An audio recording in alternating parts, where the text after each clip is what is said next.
My name is Eleanor. I'm 68 years old. And my son and his wife stole $5 million from me. They took the houses, the cars, the investment portfolios, the vacation property in Maine. They took custody of my grandchildren, my Emma and my sweet little Thomas. They took my dignity, my safety, my future. I had nothing left. I was broke. Humiliated. Forgotten like yesterday's newspaper thrown in the trash. Until I found my late husband's old bank card tucked in a shoebox, and the bank manager went pale when he typed in the numbers. His hands actually trembled. Mrs. Eleanor, this account has been active since 1998. What I saw on that screen left me frozen. My heart stopped. My vision blurred. And everything changed.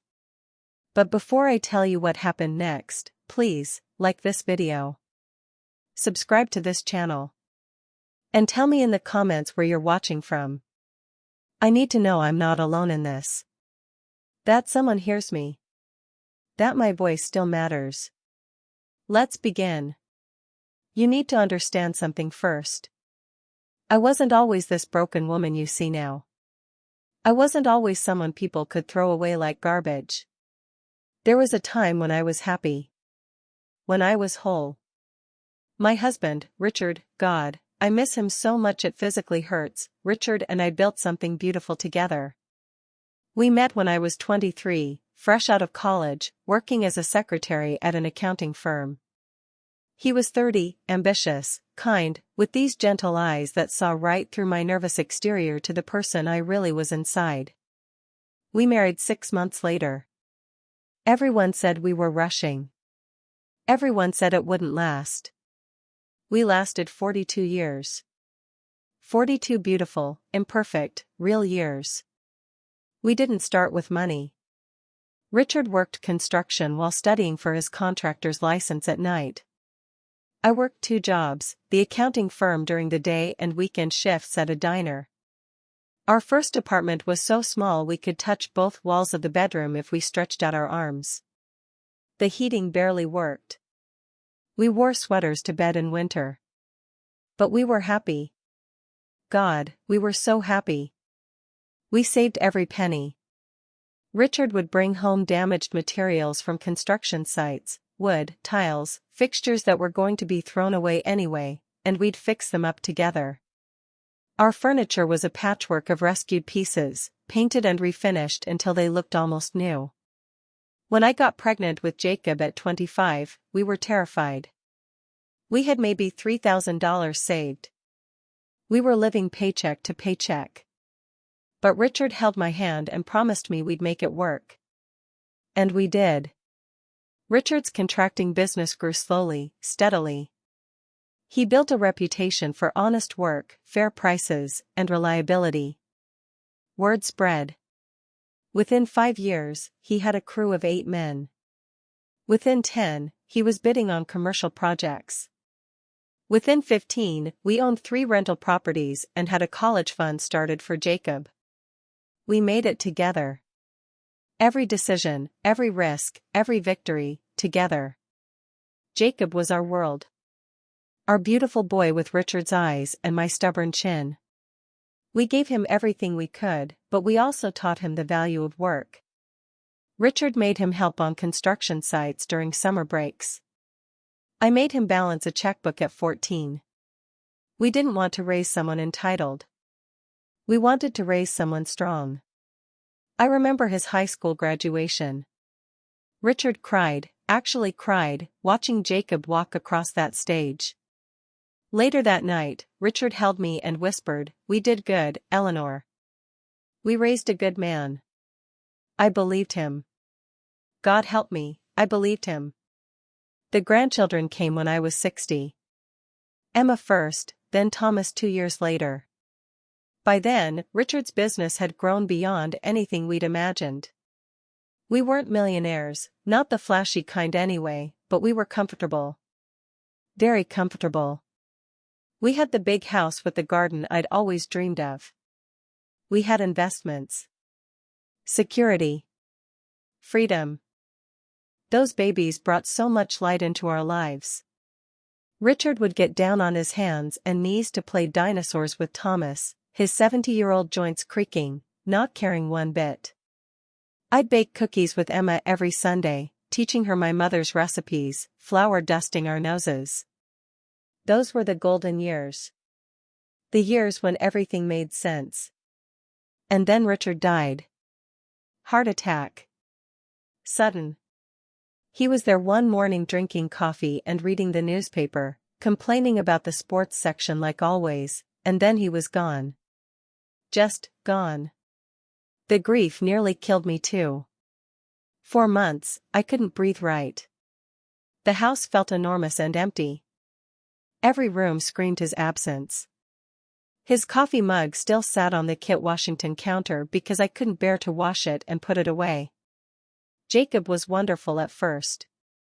He came over every day those first few weeks. Held me while I cried. Handled the funeral arrangements.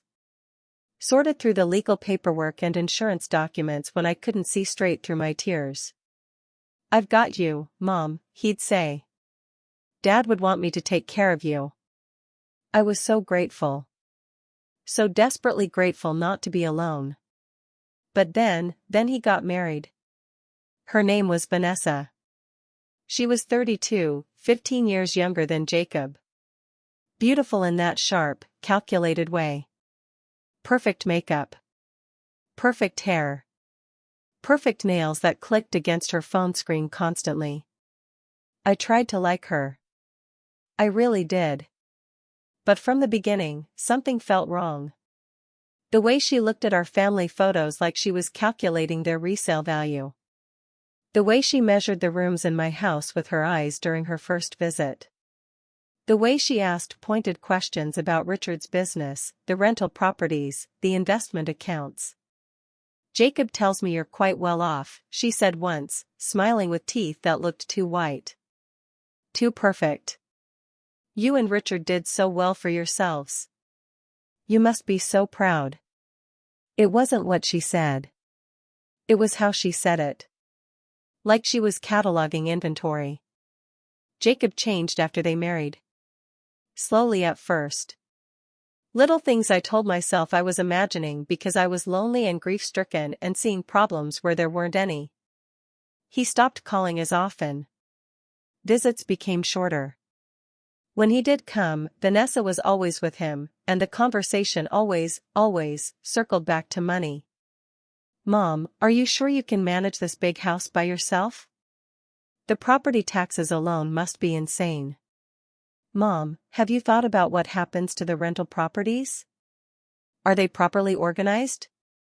Do you have someone managing them? Mom, at your age, you should really think about simplifying. All these assets must be so stressful to maintain." The subtext was clear: you're old. You're incapable. You need us. I wasn't old. I was 63. I was healthy. Sharp. I managed Richard's properties for years. I knew exactly what I was doing. But Vanessa planted seeds of doubt in Jacob's mind, and Jacob started looking at me differently. Like I was fragile. Confused. A problem to be solved rather than a mother to be loved. The money demands started small. "Mom, our car broke down. Could you help with the repair?" "Just $2,000. Mom, Vanessa's student loans are killing us. Could you help us pay them down? Maybe $20,000? Mom, we're thinking about buying a house, but we need help with the down payment. You have all that equity just sitting there." I said yes every time. Because he was my son. Because family is supposed to help family. Because I was so lonely and saying yes felt like keeping him close. I gave them $75,000 in 18 months. It was never enough.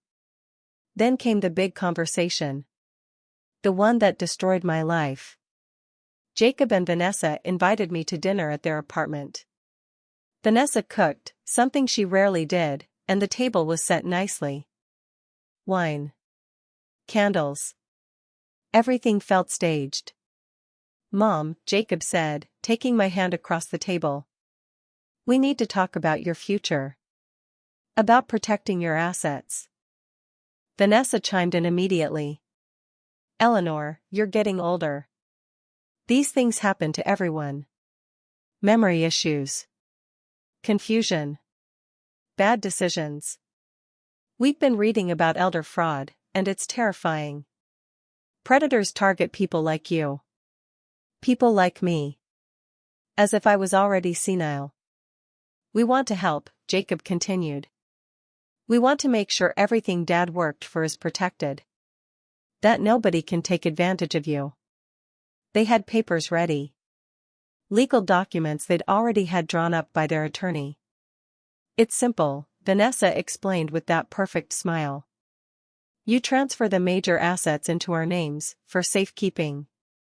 We'll manage everything for you. Pay your bills. Handle the properties. You won't have to worry about anything.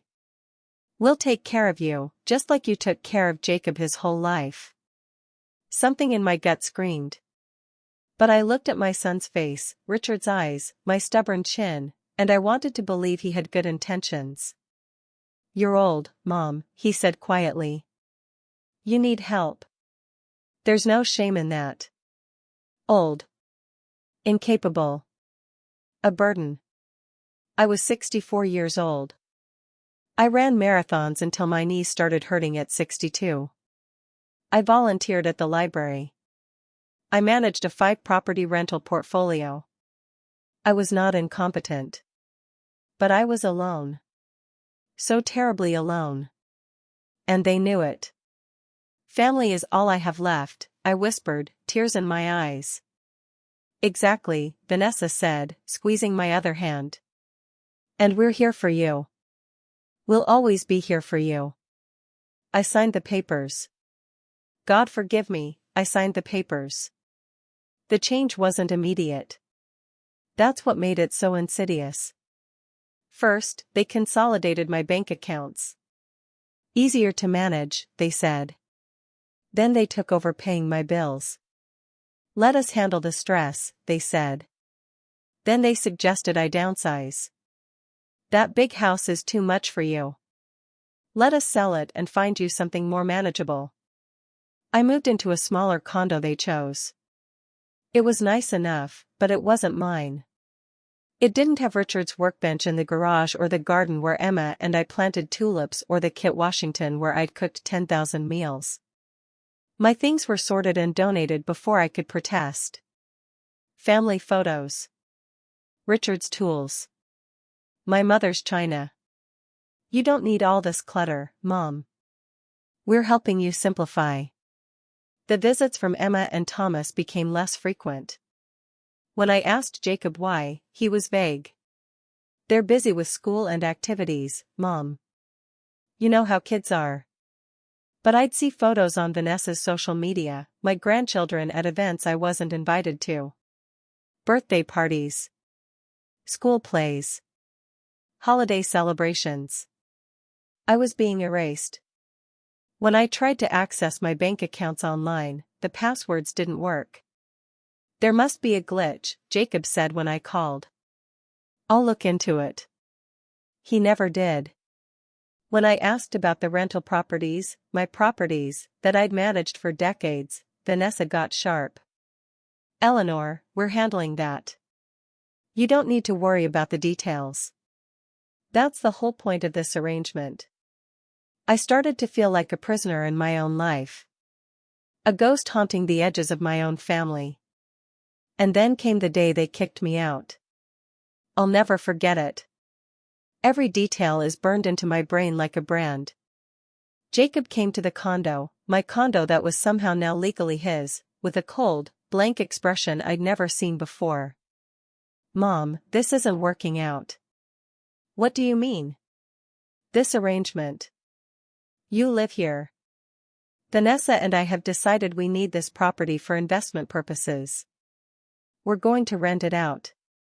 My blood went cold. Where am I supposed to go? He shrugged. Actually shrugged. Like I was a tenant he was evicting, not his mother. That's your problem to figure out. You have 2 weeks. Jacob, this is my home. These are my assets. I only transferred them to you for protection. And they're protected, he cut me off. In our names. Legally. You signed the documents, Mom. This is all perfectly legal. But you promised. I promised to manage your assets. And I am. This is a financial decision. Nothing personal. Nothing personal. As if my entire life could be reduced to a balance sheet. I tried to argue. I called him every day. I begged. I cried. I showed up at his house, and Vanessa threatened to call the police for trespassing.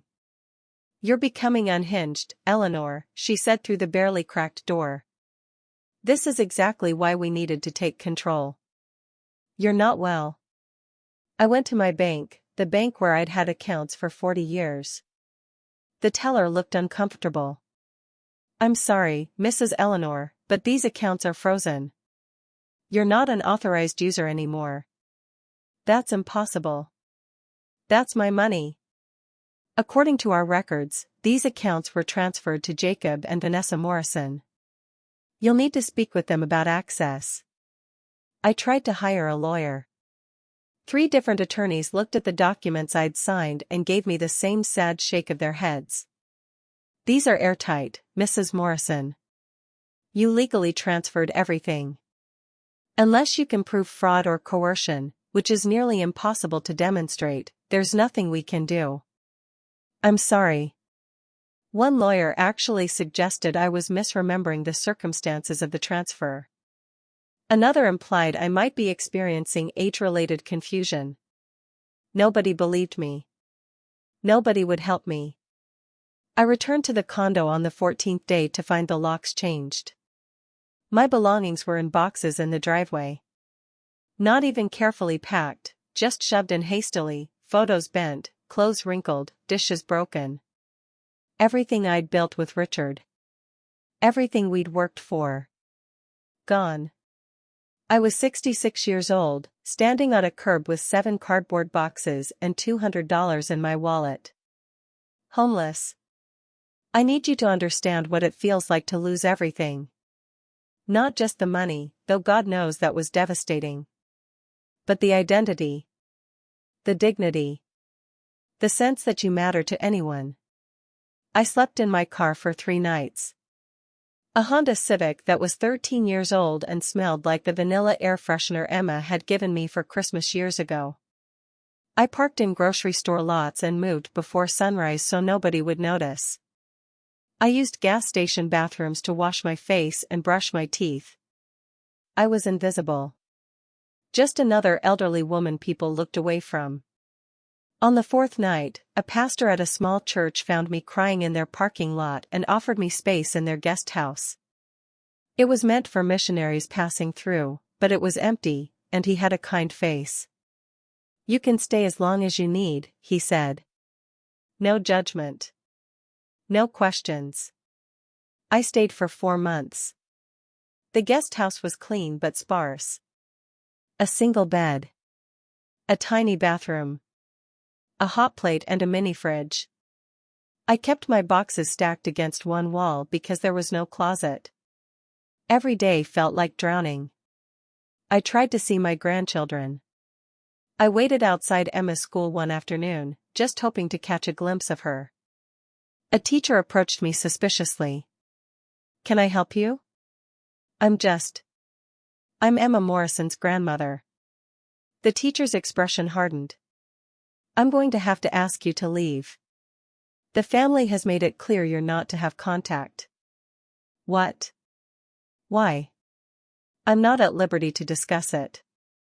Please leave, or I'll have to call security.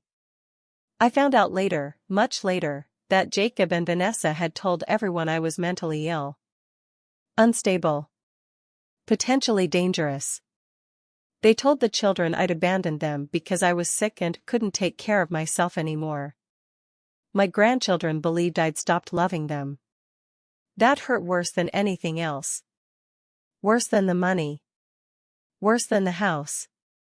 Worse than the betrayal. The thought that Emma and Thomas believed their grandmother had just disappeared. Stopped caring. I cried until I couldn't cry anymore. Until my body was empty of tears and all that remained was this hollow, aching rage. It was during one of those dark nights, lying on that thin mattress in the church guest house, staring at the ceiling and wondering if dying would be easier than living, that I found the box. Richard's box. I'd grabbed it from the condo driveway without really looking. It was just one of the 7 boxes I'd shoved into my car. But this one was different. Smaller. Wooden. Hand-carved by Richard himself years ago. Inside were his personal things. His wedding ring, which I'd kept after the funeral because I couldn't bear to bury it with him. Our wedding photo, young and hopeful and stupid with love. Letters I'd written to him during the 2 years he'd served in the Navy before we met, back when we were pen pals through a mutual friend. And at the very bottom, wrapped in a handkerchief, a bank card I'd never seen before. Dark blue. Worn at the edges. With Richard's name embossed on the front. There was an envelope beneath it, yellowed with age, with my name written in Richard's careful handwriting. My hand shook as I opened it. My dearest Eleanor. If you're reading this, I'm gone. And if I'm gone, I'm so sorry. Sorry to leave you. Sorry you have to face whatever comes next alone. I hope you never need this card. I hope our son takes care of you the way we raised him. I hope I'm worrying for nothing. But I've seen things, Eleanor. I've seen families destroy each other over money. I've seen children become monsters when inheritance is involved. I've watched good people turn predatory when they smell vulnerability. I don't think Jacob would ever hurt you. But I also didn't think I'd die at 70, and here we are, me dead and you reading this letter. This account has been active since 1998. I've been putting money aside, not much, just amounts you wouldn't notice from the business profits. A few thousand here, a few thousand there. It's been compounding for years. Growing quietly. I never told you because I didn't want you to worry. I didn't want you to think I didn't trust our son. But this is insurance. Protection. A safety net if everything else fails. The PIN is the date we met, 0615. If you're using this card, something has gone terribly wrong. And I'm so sorry I'm not there to fix it. Remember, my love, real wealth isn't paper. It isn't houses or cars or numbers on a screen. Real wealth is trust. Character. Love that doesn't come with conditions. Whatever you're facing, you're stronger than you know. You survived poverty with me. You survived my death. You'll survive this too. I love you. I've always loved you. I'll love you even after the stars burn out. Yours forever. Richard. I read that letter 17 times that night. I clutched it to my chest and sobbed until my ribs hurt. Richard knew. Somehow, he knew. The next morning, I went to the bank. I wasn't hopeful. The card was ancient. The account was probably closed or empty or forgotten. I was probably about to humiliate myself one more time. But I had to know. The bank was busy, Thursday morning, everyone on their lunch breaks. I waited in line behind a businessman checking his phone and a young mother with a crying baby. When I reached the counter, the teller barely looked up. How can I help you? I slid Richard's card across the counter. I need to check the balance on this account. She swiped the card. Frowned. Typed something. Frowned deeper. 1 moment, please. She disappeared into a back office. 5 minutes passed. Then 10. When she returned, a manager was with her. Older man, gray hair, expensive suit. He looked at me with an expression I couldn't quite read. "Mrs. Morrison?" "Yes?" "Ma'am, you need to come with me. Please." My heart was pounding. This was it. They were going to tell me the account was closed. Or worse, that there was fraud. That I was in trouble somehow. He led me to a private office. Closed the door. Gestured for me to sit. "Mrs. Morrison, how long has it been since you've accessed this account?" I've never accessed it. I didn't know it existed. It was my late husband's. He typed on his computer. His fingers paused. His face went pale. "Ma'am, this account has been active since 1998. It's been compounding with our premium interest rate structure for over 27 years. How much is in it?" He turned the monitor toward me. I couldn't breathe. The number on the screen didn't make sense. It was too large. Too impossible. $3,742,618.63. I don't remember much of the next few minutes. I think I gasped. I think I cried. I think the manager offered me water and tissues and I took them without really seeing them. "Mrs. Morrison, are you all right? Is this real?" "Completely real. Your husband set this up as a high-yield investment account. The initial deposits were substantial, and the compound interest over nearly 3 decades has been significant. Plus, there were automatic monthly deposits from what looks like a business account until..." He checked the screen until approximately 4 years ago. When the deposits stopped. When Richard died. He'd been protecting me. All those years. Setting aside money I never knew about. Building this safety net so that if something happened to him, if something happened to our carefully built life, I would be okay. "Nobody can access this account but you," the manager continued. "It's solely in your name. Actually, the paperwork is quite sophisticated. It looks like your husband worked with an estate attorney to ensure it was completely protected. Untouchable. Even in the event of..." He hesitated. "Well, in the event of exactly this kind of situation." "What situation?" He looked uncomfortable. "Ma'am, I've been in banking for 32 years. I've seen this pattern before. Elder financial abuse. Family members manipulating vulnerable people into signing over assets. The fact that your husband set this up the way he did suggests he was worried about that exact scenario. Richard knew. He knew, and he protected me even after death. I sat in that office for an hour. The manager was patient, kind. He helped me set up new accounts, new security measures, new passwords. He gave me temporary checks and a new debit card. He assured me everything was secure and private. "Nobody needs to know about this," he said quietly. "Take your time. Think carefully about your next steps. If you need recommendations for attorneys or financial advisors, I can help with that too." As I left the bank, I felt something I hadn't felt in months. Power. Not the money itself, though God knows that mattered. But the knowledge that I wasn't helpless. That I had options. That I could fight back. I walked to a cafe across the street, bought the most expensive coffee on the menu, and sat by the window. I held Richard's letter in my lap and whispered to him. "I'm going to make this right. I promise. I'm going to get our grandchildren back. I'm going to make them pay for what they did. And I'm going to do it your way, with patience, with planning, with strength they won't see coming." The war wasn't over. It was just beginning. I didn't rush. That was the key. That was what made everything work. Jacob and Vanessa thought I was broken. Defeated. Helpless. They thought I'd slink away into obscurity, maybe die quietly in some nursing home, maybe become one of those sad stories people tell about family betrayal but quickly forget. They had no idea I was building an army.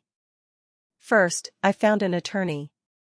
Not just any attorney, I found Patricia Washington, a 60-year-old woman who specialized in elder law and financial abuse cases. Her office was in the city, expensive and intimidating, filled with legal books and diplomas from Harvard and Yale. I walked in with Richard's bank card and my story. She listened without interrupting. When I finished, she leaned back in her chair and smiled. "Mrs. Morrison, I'm going to enjoy this case very much." We started building evidence. Patricia hired a forensic accountant to go through every transfer, every document, every signature. It turned out Jacob and Vanessa had been sloppy, so confident in their control that they'd made mistakes. Forged my signature on 2 documents. Used high-pressure tactics that could be proven through email records and text messages I'd forwarded to an old friend for safekeeping. Patricia hired a private investigator. A former police detective named Mac Dons who looked like somebody's friendly uncle but had the instincts of a bloodhound. He found everything. The lavish vacations Jacob and Vanessa took using my money. The new cars, a BMW for him, a Mercedes for her. The designer clothes. The expensive private school they'd enrolled Emma and Thomas in. The country club membership. They were living like royalty on my assets while I slept in a church guest house. Mac Dons also found the lies. The emails to family friends saying I was mentally unwell and not safe to be around the children. The conversations with my grandchildren's teachers, my old neighbors, people from church, painting me as unstable and dangerous. They'd poisoned my entire community against me. But here's what Jacob and Vanessa didn't know: I wasn't sitting idle. While Patricia built the legal case, I was helping my grandchildren anonymously. I paid Emma's tuition when Vanessa forgot to submit the payment and Emma was almost removed from her dance classes. The check came from an anonymous donor, routed through a charitable foundation Patricia had connections with. I sent Thomas books for his birthday through Amazon, the entire series he'd been begging for, marked as "From Someone Who Loves You." I made sure their school lunches were always funded, their field trips paid for, their needs met. I couldn't be there in person. But I could make sure they knew someone cared. It took 8 months to build the case. 8 months of patient, meticulous work. 8 months of gathering evidence, taking depositions, building an ironclad legal argument that even the most skeptical judge couldn't dismiss. And when we were ready, Patricia filed the lawsuit. Elder financial abuse. Fraud. Undue influence. Breach of fiduciary duty. Intentional infliction of emotional distress. We sued for the return of all assets, for damages, for legal fees, and for full custody rights as a grandparent.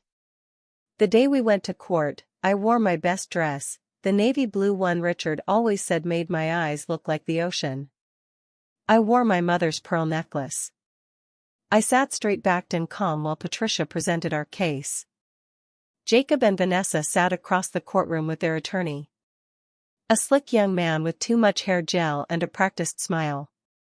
They looked confident. Smug, even. That confidence didn't last long. Patricia was brilliant. She presented document after document showing the systematic financial abuse. The forged signatures. The manipulated transfers. The lies told to isolate me from my support system. The forensic accountant testified about the money trail. How my $5 million in assets had been transferred piece by piece into their names. How they'd spent lavishly while claiming to be protecting my interests. Mac Dons, the private investigator, testified about the false statements they'd made to my community. The calculated campaign to paint me as mentally incompetent. Jacob's attorney tried to argue that I'd willingly transferred everything. That I was simply experiencing buyer's remorse after legitimate estate planning. But then Patricia played her trump card. She called me to the stand. I'd been nervous about testifying. But when I sat in that chair and looked at the judge, a woman in her 60s with intelligent eyes and a no-nonsense expression, something in me steadied. Patricia asked me to tell my story. So I did. I told her about Richard. About building our life together.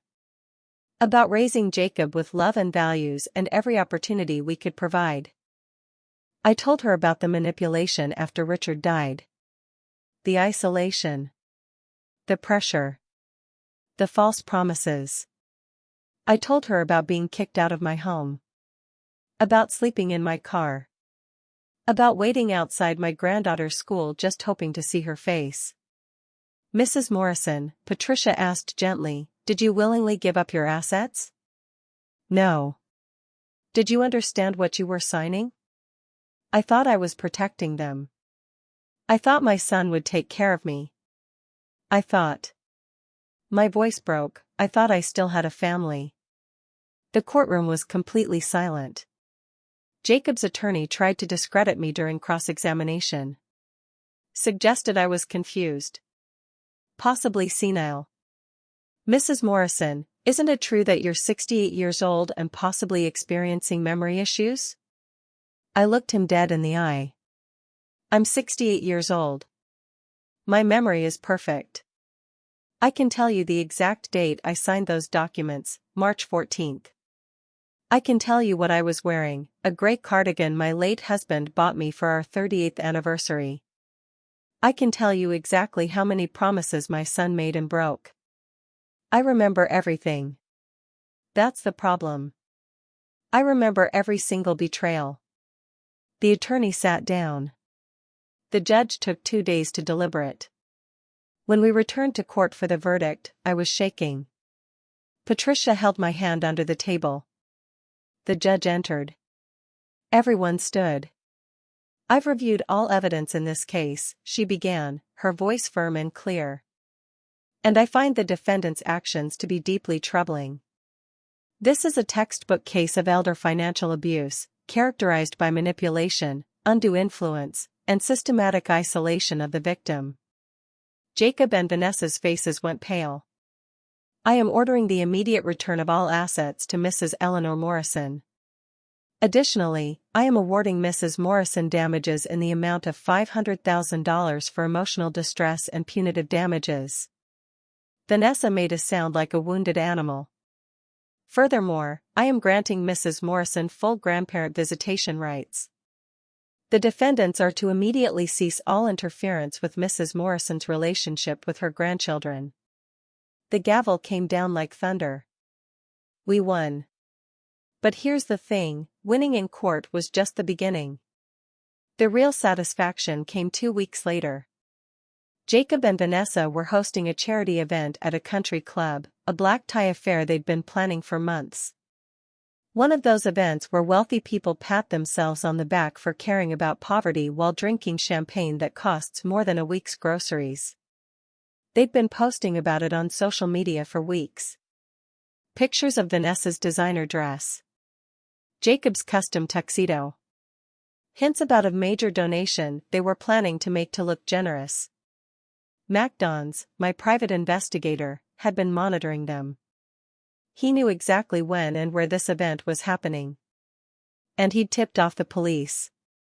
Patricia and I watched from MacDon's car in the parking lot. We probably shouldn't have been there. But I needed to see it. After everything they'd put me through, I needed to witness this moment. The police arrived at 8 p.m. 3 cars, lights off, parking discreetly by the service entrance. At 8:15, right as Jacob stood to make his grand speech about philanthropy, 6 officers entered the ballroom. You could see the confusion ripple through the crowd. The whispers. The turning heads. Jacob froze mid-sentence, glass of champagne still raised. Jacob Morrison and Vanessa Morrison, the lead officer's voice carried across the suddenly silent room, you're under arrest for elder financial abuse, fraud, and conspiracy to commit fraud. Vanessa's champagne glass slipped from her hand and shattered on the marble floor. The officers read them their rights in front of 200 of their wealthy friends and social climbers. They handcuffed my son and daughter-in-law and walked them out of that ballroom while people recorded everything on their phones. By morning, it was all over social media. The videos. The mugshots. The details of what they'd done to me. The public humiliation was absolute. Everything they'd built on my stolen money, the reputation, the social status, the appearance of success, crumbled in one night. I know I should have felt triumphant. And part of me did. But mostly, I just felt tired. And sad. Because that was my son. My baby boy who I'd rocked to sleep and taught to ride a bike and sent off to college with tears of pride. And he'd become this. A thief. A liar. A man who could throw his mother away like trash. The legal process took another 6 months to fully resolve. Criminal charges for fraud. Civil judgments for asset return. Custody hearings for grandparent rights. Jacob and Vanessa's attorney tried to negotiate. Tried to minimize the damage. But Patricia was relentless. My homes were returned. My investment accounts were restored. The rental properties transferred back into my name. More importantly, I got to see my grandchildren again. The first visit was at a supervised facility, because Emma and Thomas had been told for so long that I was dangerous. They were cautious. Scared, even. Emma was 11 now, almost 12. Thomas was 9. They'd grown so much. "Hi, babies," I said softly, sitting across from them in that sterile visitation room. They stared at me like I was a stranger. "Grandma?" Emma whispered finally. "Yeah, sweetie. It's me. They said you didn't want to see us anymore. That you were sick and forgot about us." My heart shattered all over again. "Oh, honey. No. I've been trying to see you for a year. I've thought about you every single day. I never forgot you. I could never forget you." Thomas was crying. "Did we do something wrong?" "No, baby. No. You didn't do anything wrong. Sometimes. I chose my words carefully. Sometimes adults make bad choices. And those choices hurt people. But none of this was your fault. And I love you. I have always loved you.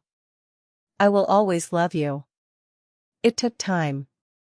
Weeks of supervised visits. Then unsupervised visits. Then overnight. But gradually, slowly, I got them back. Emma told me about school. About her friends. About the dance recital I'd missed and the poetry she'd been writing. Thomas showed me his drawings. Told me about his soccer team. Asked if I remembered teaching him to plant tomatoes in my old garden. "I remember," I whispered. "I remember everything." As for Jacob and Vanessa, that's complicated. They lost everything in the legal proceedings. The criminal charges stuck: fraud, elder abuse, conspiracy. Jacob got 18 months. Vanessa got 2 years because the evidence showed she'd been the primary manipulator, the architect of the whole scheme. They filed for bankruptcy. Lost their house. Their cars. Their country club membership and designer wardrobes and carefully curated social media life. Everything they'd stolen from me, everything they'd built on that stolen foundation, gone. I should have felt satisfied. And part of me did. But when I sat in my house, my real house, the one Richard and I had built together, that I'd finally moved back into, I mostly felt hollow. Because my son was in prison. And yes, he deserved it. Yes, he'd earned every consequence. But he was still my son. The first time he called me from prison, I almost didn't answer. I sat there staring at the phone, watching it ring, my finger hovering over the decline button. But I answered. "Mom?" His voice was small. Broken. Nothing like the cold, entitled man who'd kicked me out of my home. I'm here. Silence. Then, I'm sorry. 2 words. After everything. After stealing $5 million. After leaving me homeless. After poisoning my grandchildren against me. After trying to erase me from my own life. 2 words. Sorry doesn't fix this, Jacob. I know. He was crying. I could hear it in his voice. I know it doesn't. I need you to know I'm sorry. I need you to know I understand what I did. What we did. Do you? Do you really understand what it felt like to sleep in my car at 66 years old? To wait outside Emma's school like a criminal just hoping to see her? To have lawyers tell me I was too old and confused to fight for my own money? Mom. Do you understand what it felt like to think my son, my baby boy who I carried for 9 months and raised for 39 years, had just thrown me away? That I meant nothing to you? He was sobbing now. I understand. I understand, and I hate myself. God, Mom, I hate what I became. Vanessa, she got in my head. She made me see you as an obstacle instead of my mother. She made me see your money instead of your love. And I let her. I let her poison me because it was easier than standing up to her. Because I wanted the easy life and the nice things, and I told myself it was okay because you had plenty and you were old anyway, and I was just in the way. Yes. The word came out like a confession torn from his soul. Yes. And I'm a monster for thinking that. I'm a monster, and I'm sorry, and I know you'll never forgive me, and I don't blame you.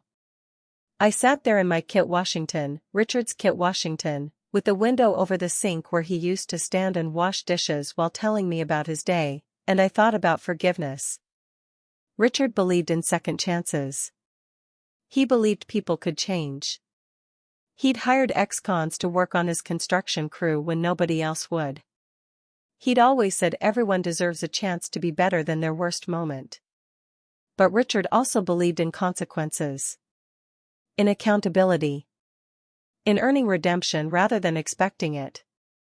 I don't forgive you, I said finally. Not yet. Maybe not ever. I don't know. Okay. But I won't abandon you. Because that would make me like you, and I refuse to become what you became. I will answer when you call. I will visit once a month.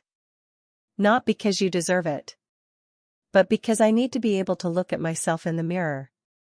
Thank you, he whispered. Don't thank me. Just, do better. Become better. If you ever get out of there, if you ever get another chance at life, be the man your father and I tried to raise. Be the man you should have been all along. I will. I promise. Promises from you don't mean much anymore, Jacob. Show me. When you get out, show me through actions, not words. I hung up. And I cried. Because he was still my son, and some part of me still loved him, and I hated that. I hated that I couldn't just turn off 39 years of love like flipping a switch. But I also knew I was doing the right thing. Drawing boundaries. Demanding accountability. Not letting love be an excuse for accepting abuse. Vanessa never called. Never apologized. Never acknowledged what she'd done. When she was released after serving 16 months, she moved to another state. Changed her social media accounts. Disappeared from our lives completely. Emma asked me about her once. Do you think Mom will ever say she's sorry? We were baking cookies together on a Sunday afternoon, continuing the tradition we'd lost for those dark months. Her hands were covered in flour, just like mine. I don't know, sweetheart. Some people aren't capable of real apologies. They can't see past their own wants and needs to understand how they've hurt others. Do you hate her? I thought about that. Did I hate Vanessa? The woman who'd manipulated my son and orchestrated my destruction? No, I said finally. I don't hate her. Hate takes too much energy, and I don't want to give her any more of my energy. I pity her. Because she'll never understand what real love looks like. She'll never have what your grandfather and I had. What you and I have.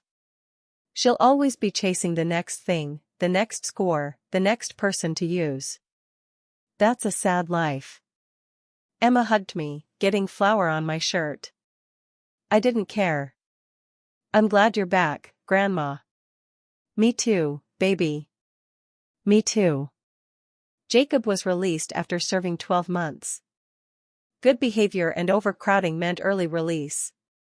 He called me the day he got out. Mom? I'm out. I don't know where to go. I have nothing. No home, no job, nobody who wants to talk to me.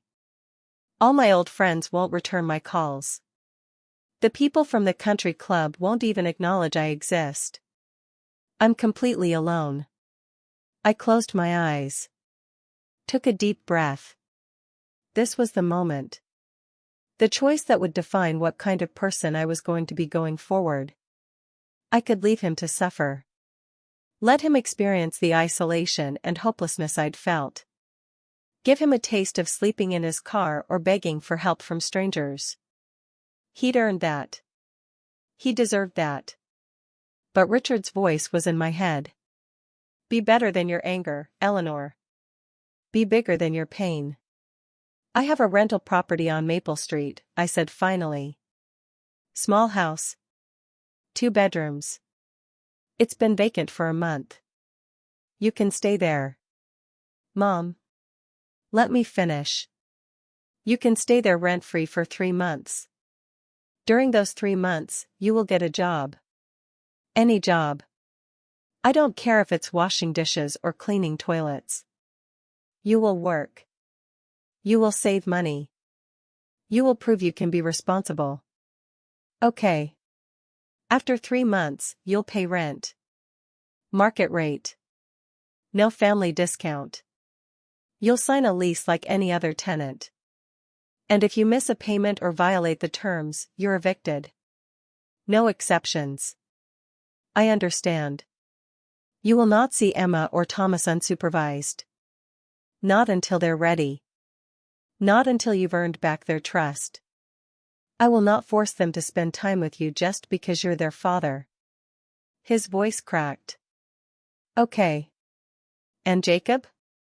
If you ever, and I mean ever, try to manipulate me again, if you ask for money, if you lie to me, if you do anything that even smells like your old behavior, I will cut you off completely. You'll get one chance.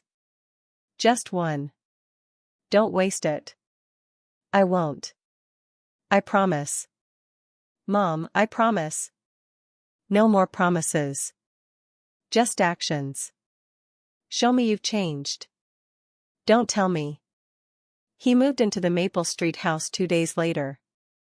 I helped him move his few possessions, everything he owned fit in 4 boxes now. How the mighty had fallen. I didn't stay long. I showed him where the shut-off valves were, gave him the Wi-Fi password, and left him a bag of basic groceries. Thank you, Mom, he said at the door, eyes red from crying.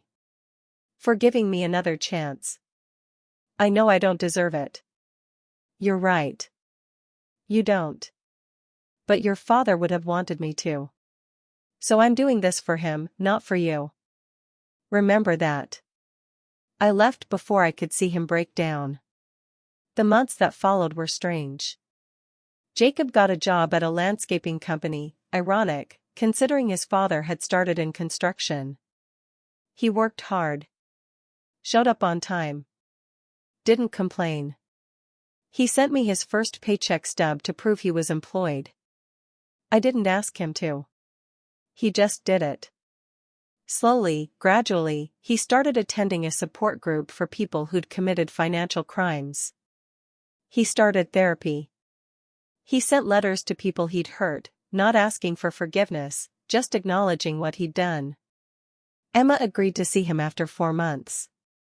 Supervised visit at my house, with me present. It was awkward and painful. Emma was angry. She yelled at him. Told him how much he'd hurt her. How confused and scared she'd been. Jacob sat there and took it. Didn't defend himself. Didn't make excuses. "You're right," he said when she finished. "Everything you're saying is right. I failed you. I failed Grandma. I failed everyone. And I'm sorry. I know that doesn't fix anything, but I am so sorry." Thomas refused to see him for 8 months.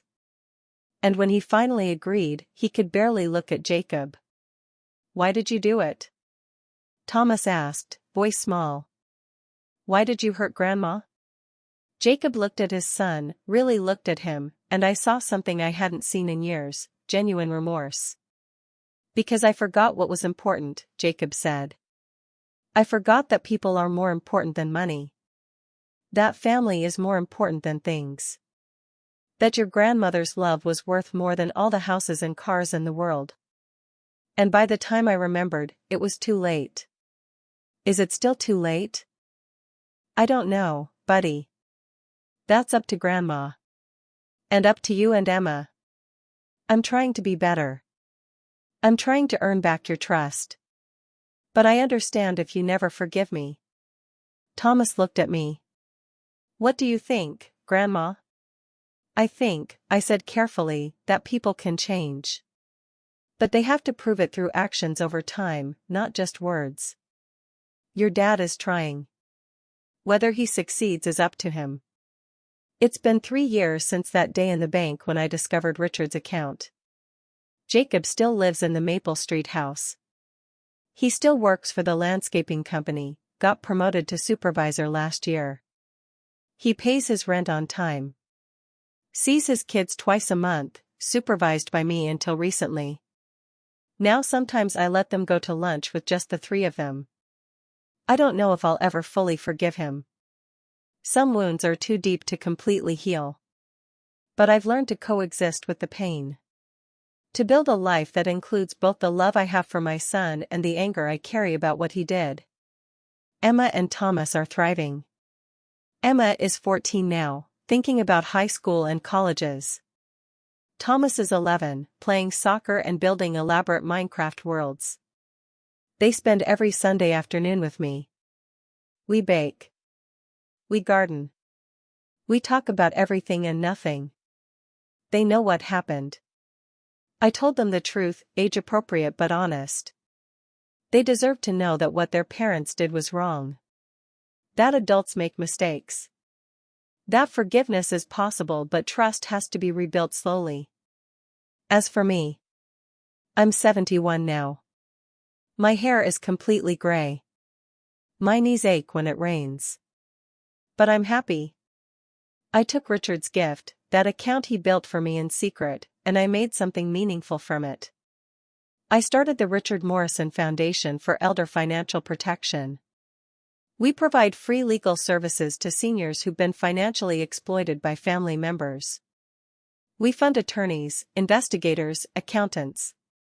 We help people fight back when they've been told they're too old, too confused, too helpless to defend themselves. Last year, we helped 43 people recover their assets. 43 people who were in the same desperate position I was in. Sleeping in their cars. Abandoned by their children. Told they were crazy or senile or simply in the way. We gave them their lives back.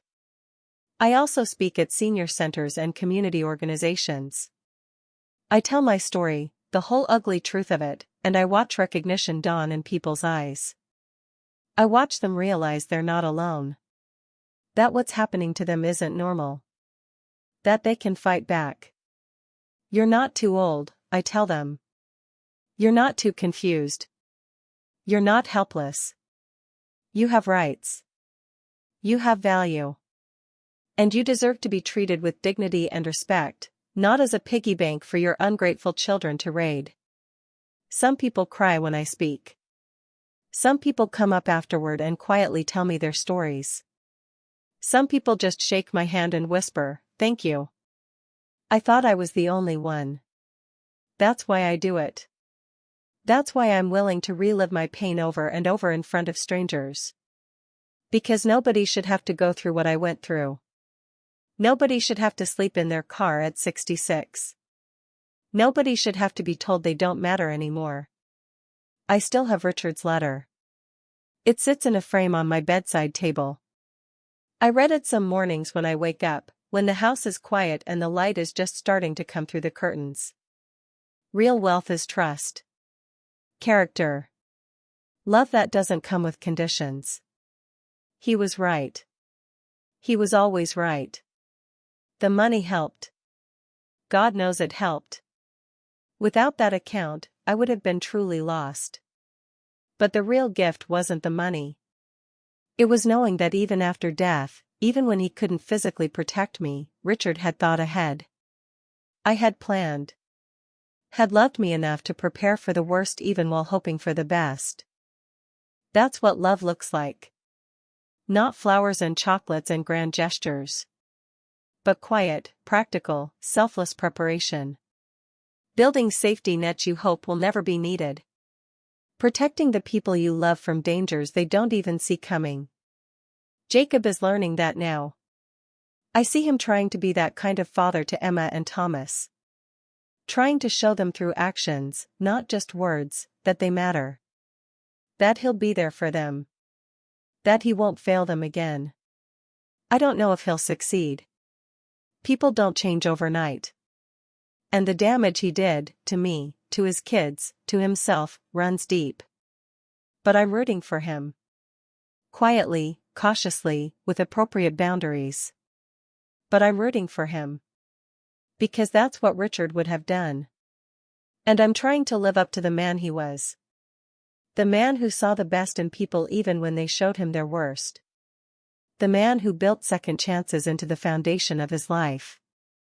Last week, Emma asked me a question while we were planting bulbs in my garden, tulips, like the ones we'd planted in my old house years ago before everything fell apart. "Grandma, if you could go back and change things, would you?" I thought about it. I really thought about it. "I'd go back and not sign those papers," I said. "I'd trust my instincts and say no. I'd protect myself better. But then Dad wouldn't have gone to prison. He wouldn't have learned his lesson." That's true. And we wouldn't have the foundation. All those people you helped wouldn't have gotten their help. Also true. So maybe it happened the way it was supposed to? I looked at my granddaughter, 13 years old and wiser than people twice her age, and I smiled sadly. Maybe. Or maybe we're just making meaning out of senseless pain. Maybe there's no grand plan, and bad things just happen, and all we can do is decide what we do next. How we rebuild. What we create from the ashes. That's kind of beautiful, Grandma. Kind of. We planted the bulbs in silence for a while. Then Emma spoke again. "I'm glad you didn't give up. When you were sleeping in your car and everything was terrible. I'm glad you kept fighting." My throat tightened. "Me too, baby. Me too." So here I am. 71 years old. Sitting in the house Richard and I built together. Surrounded by photos of my grandchildren. Running a foundation that helps people in my former situation. Cautiously rebuilding some version of a relationship with my son. I'm not the same person I was 3 years ago. That woman is gone. The woman who I trusted easily. Who believed family would always do right by each other. Who thought love was enough to protect you from betrayal. It's harder now. More cautious. I have lawyers on speed dial and security systems and carefully structured trusts that can't be manipulated or stolen. But I'm also more compassionate. I understand suffering in a way I never did before. I recognize pain in other people's eyes because I've carried that same pain. I know what it means to be truly vulnerable, truly helpless, truly alone. And I know what it means to survive. That's the story I tell at senior centers and community groups and legal aid offices. Not just the story of betrayal and loss, but the story of survival, of fighting back, of refusing to disappear quietly. You are stronger than you think, I tell them. You are more capable than your children believe. You matter. Your life has value. Your pain is valid. And you deserve justice. Some people don't believe me. They're too broken, too defeated, too convinced they're helpless. I understand that. I was there too. But some people hear me. Really hear me. And they start to fight back. They call the attorneys we refer them to. They gather their documents and build their cases. They reclaim their lives. And that makes everything worth it. Every sleepless night. Every tear. Every moment of rage and pain and humiliation. Because I turned my worst moment into something that helps others. I took the ashes of my destroyed life and built something meaningful from them. That's what Richard would have wanted. Not revenge for revenge's sake. But justice. Accountability. Protection for the vulnerable. Strength for those who've been told they're weak. I still think about that bank card sometimes. That old, worn, dark blue card that changed everything. It sits in a safe deposit box now, retired from use but carefully preserved. Sometimes I go to the bank just to hold it. To remember that day when everything shifted. When I stopped being a victim and started being a survivor. The account is mostly gone now. Most of the money went to legal fees, to starting the foundation, to rebuilding my life and helping my grandchildren and securing my future properly this time. I kept enough to live comfortably. To maintain the house. To spoil Emma and Thomas occasionally. To have security and peace and freedom. But the real gift was never the money. It was knowing I was loved. Knowing Richard had protected me even after death. Knowing I wasn't alone even when I felt most abandoned. That's what I tell people when they ask about my story. When they want to know how I survived, how I fought back, how I won. I wasn't alone, I say. Even at my lowest moment, sleeping in my car with nothing but 7 boxes of belongings, I wasn't truly alone. My husband had protected me. My own strength was still there, buried under the grief and fear. And somewhere, even though I couldn't see them, my grandchildren still loved me. How did you know they still loved you? Because real love doesn't disappear just because someone tells lies about you. Real love is patient. It waits. It survives manipulation and distance and misunderstanding. Emma and Thomas were confused and hurt, but they never stopped being my grandchildren. The love was always there. I just had to fight to get back to it. I'm writing this story down because someone suggested I should. One of the attorneys at the foundation said my experience could help more people if I documented it fully. If I made it public. I'm not sure about that. This is deeply personal. Deeply painful. Even now, 3 years later, talking about it makes my chest tight and my eyes sting.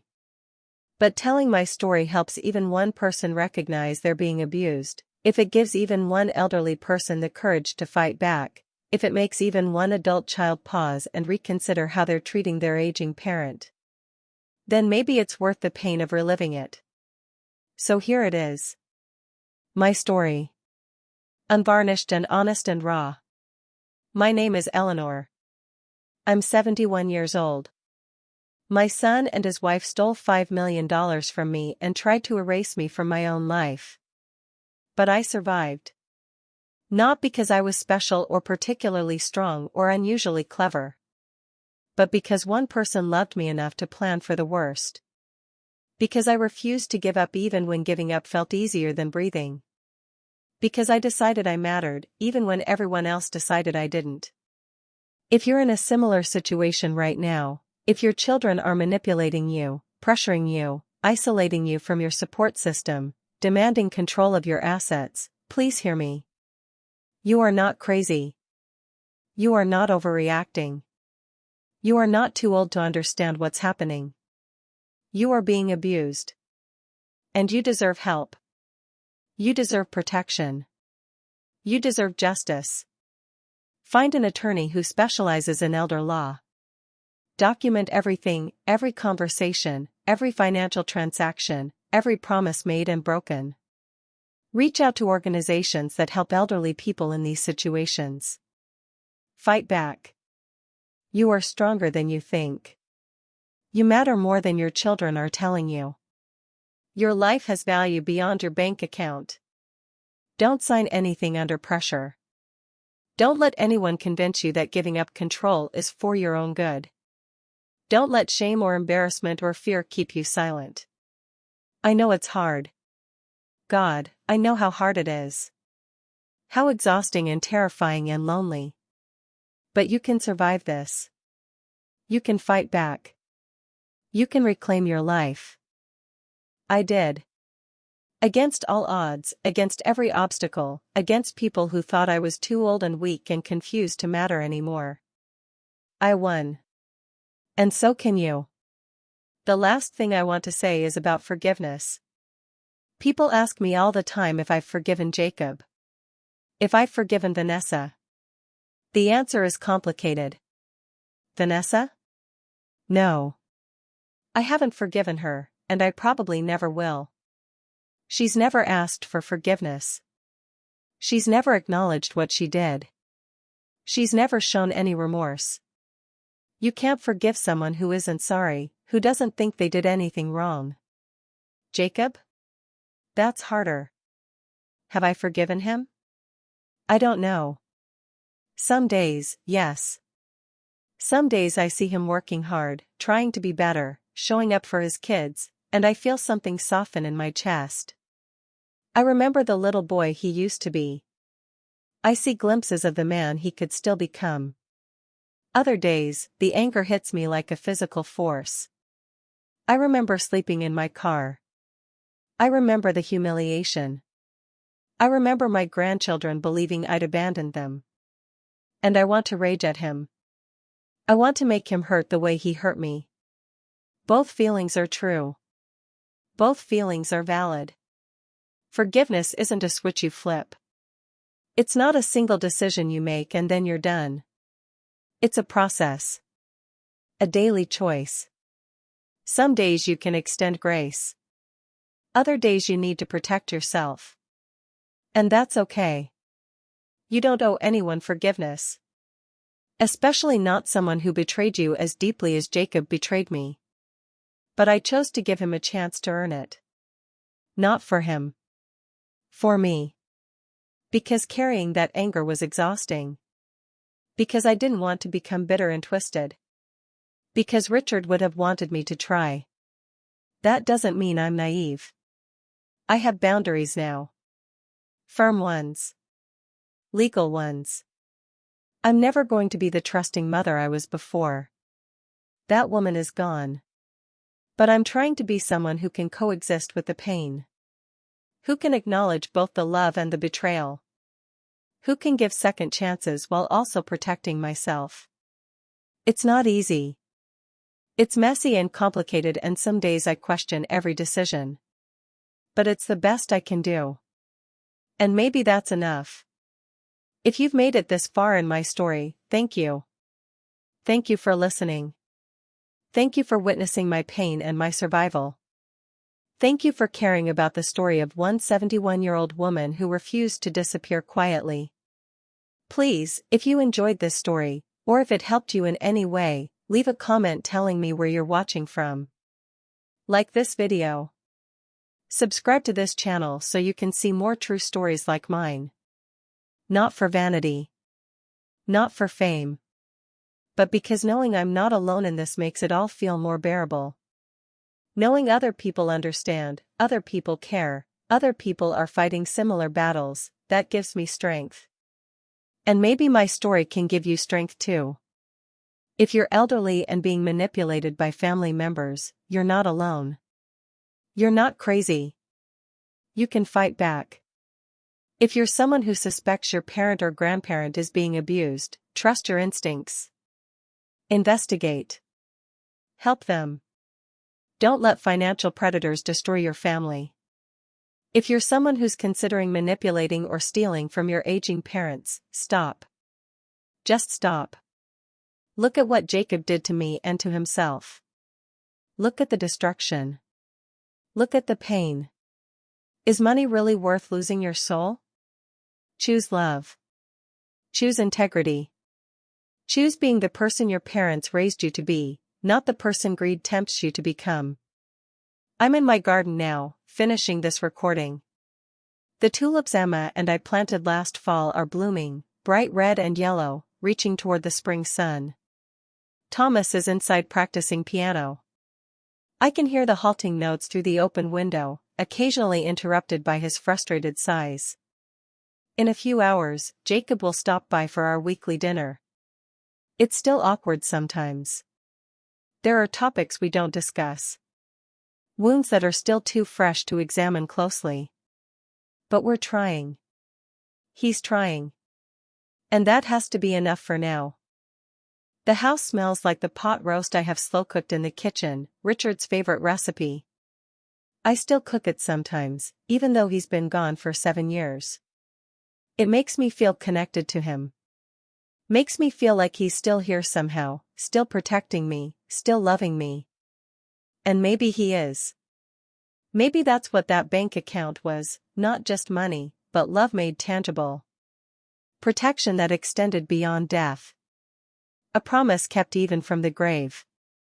I like to think he knows what I did with his gift. That he sees the foundation, the people we've helped, the lives we've changed. That he's proud of me for turning my suffering into something meaningful. I hope wherever he is, he knows I'm okay now. That I survived. That I fought back. That I didn't let our son's betrayal destroy me. I hope he knows I still love him. That I'm still the woman he married, just harder and wiser and more careful now. I hope he knows his gift saved me in more ways than one. My name is Eleanor. I'm 71 years old. My son and his wife stole everything from me. They left me homeless and broken and abandoned. But my late husband protected me from the grave with a bank card and a letter full of love. And I survived. I rebuilt it. I fought back. And I won. Not because I'm special. But because I refused to be erased. Because I decided my life still mattered.